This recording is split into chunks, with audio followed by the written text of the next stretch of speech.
السلام علیکم، welcome to student tube. آج کی اس ویڈیو میں جو 9th کلاس کی نیو انگلش بک ہے اس کے مطابق لیکچر اسٹارٹ کر رہے ہیں، اور آج پہلا لیکچر ہے جس میں ہم فرسٹ چیپٹر کو ڈیٹیل سے سمجھیں گے۔ تو فرسٹ چیپٹر ہے ہمارا the last sermon of the holy prophet صلی اللہ علیہ وسلم۔ Prophet Muhammad sallallahu alaihi wasallam was born in 571 AD at Makkah, Saudi Arabia in a respected Quraysh family۔ آپ صلی اللہ علیہ وسلم 571ویں سال میں مکہ جو کہ سعودی عربیہ کا شہر ہے وہاں پیدا ہوئے۔ آپ صلی اللہ علیہ وسلم کی ولادت قریش کے خاندان میں ہوئی جو کہ ایک باعزت گھرانہ تھا۔ تو قریش used to worship idols and did not believe in one God۔ اب یہ جو قبیلہ قریش تھا وہ بتوں کی پوجا کرنے کا عادی تھا، یعنی کہ وہ بتوں کی پوجا کرتے تھے اور ایک اللہ کو نہیں مانتے تھے۔ Prophet محمد صلی اللہ علیہ وسلم asked the Quraysh not to worship their false gods۔ آپ صلی اللہ علیہ وسلم نے قریش سے کہا کہ وہ ان جھوٹے خداؤں یعنی کہ بتوں کی پوجا نہ کریں۔ He told them that he was the prophet of Allah and asked them to accept Islam and to worship the one and only true God۔ آپ صلی اللہ علیہ وسلم نے انہیں یہ بھی کہا کہ میں اللہ تعالیٰ کا نبی ہوں، آپ لوگ اسلام قبول کریں اور ایک اللہ کی عبادت کریں۔ Most of them refused to accept Islam، اور ان میں سے بہت سے لوگوں نے اسلام کو قبول نہیں کیا۔ They thought that he was against their gods and their ancestor۔ انہوں نے یہ سوچا کہ آپ صلی اللہ علیہ وسلم جو ہے وہ ان کے خداؤں کے جو جھوٹے خدا تھے ان کے بتوں کے خلاف ہیں، اور ساتھ ہی ان کی آباء و اجداد اور ان کے جھوٹے خداؤں کے خلاف ہیں۔ They opposed his new faith so much that the Prophet صلی اللہ علیہ وسلم had to ask the believers to migrate to Yathrib۔ اب قریش کے جو لوگ تھے انہوں نے اس نئے بلیف کو یعنی آپ صلی اللہ علیہ وسلم کے پیغام کی اتنی مخالفت کی۔ اپوز کا مطلب ہوتا ہے مخالفت، یعنی کہ قریش کے لوگوں نے آپ صلی اللہ علیہ وسلم کے اس پیغام کی، اس میسج کی اس قدر مخالفت کی کہ آپ صلی اللہ علیہ وسلم کو آسک ٹو دا بلیورز، یعنی کہ آپ صلی اللہ علیہ وسلم کے جو ماننے والے تھے، جو اسلام کے ماننے والے تھے، انہیں کہ آپ صلی اللہ علیہ وسلم کو کہنا پڑا کہ وہ یتھرب مائگریٹ کر لیں، یعنی یہ یتھرب ہجرت کر لیں۔ یتھرب کیا ہے؟ یتھرب مدینہ کا پرانا نام ہے۔ A city 320 kilometre 200 miles north of مکہ، یعنی کہ جو 320 کلومیٹر کی دوری پر مکہ سے واقع تھا۔ But with time, as many people started accepting his message and converting to Islam، but وقت کے ساتھ ساتھ بہت سارے لوگوں نے آپ صلی اللہ علیہ وسلم کے اس میسج کو، اس پیغام کو قبول کیا اور اسلام میں داخل ہوئے۔ The Quraysh became more aggressive and started making attempts on his life۔ اب یہ دیکھ کر قریش جو ہے وہ اور بھی زیادہ ایگریسو ہونا یعنی کہ بہت زیادہ آگ بگولا ہوئے، انہیں یہ بات اچھی نہ لگی اور وہ آپ صلی اللہ علیہ وسلم کی جان لینے پر اتر آئے۔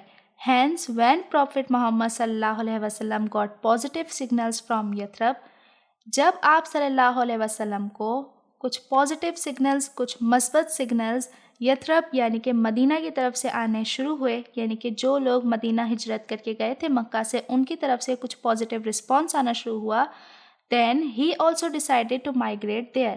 تو آپ صلی اللہ علیہ وسلم نے ڈیسائیڈ کیا کہ وہ بھی مدینہ ہجرت کریں گے۔ After 8 days journey، 8 دن کی مسافت یعنی سفر کے بعد he reached the outskirt of Yathrib۔ اب outskirts کیا ہوتا ہے؟ outskirts جو ہوتا ہے وہ کسی بھی شہر، کسی بھی ٹاؤن کا باہری حصہ ہوتا ہے، یعنی کہ اندر داخل ہونے سے پہلے جو حصہ آتا ہے کسی بھی شہر یا ٹاؤن کا وہ کہلاتا ہے outskirts۔ تو آپ صلی اللہ علیہ وسلم 8 دن کی مسافت کے بعد یتھرب یعنی کہ مدینہ کے باہری حصے میں پہنچے۔ On 28 June 622، 28 جون 622ویں سال میں آپ صلی اللہ علیہ وسلم مدینہ کے باہری حصے میں پہنچے۔ But he did not enter the city directly۔ آپ صلی اللہ علیہ وسلم شہر میں ڈائریکٹ داخل نہیں ہوئے۔ He stopped at a place called قبا۔ آپ صلی اللہ علیہ وسلم ایک مقام پر ٹھہرے جس کا نام تھا قبا، a place some miles from the main city and built a mosque there۔ یہ جگہ جو تھی وہ مین شہر یعنی کہ جو مدینہ شہر تھا اس سے کچھ میلوں پہ واقع تھی، اور وہاں پر آپ صلی اللہ علیہ وسلم نے ایک مسجد بھی تعمیر فرمائی۔ On 2nd July 622, Prophet Muhammad sallallahu alaihi wasallam entered the city.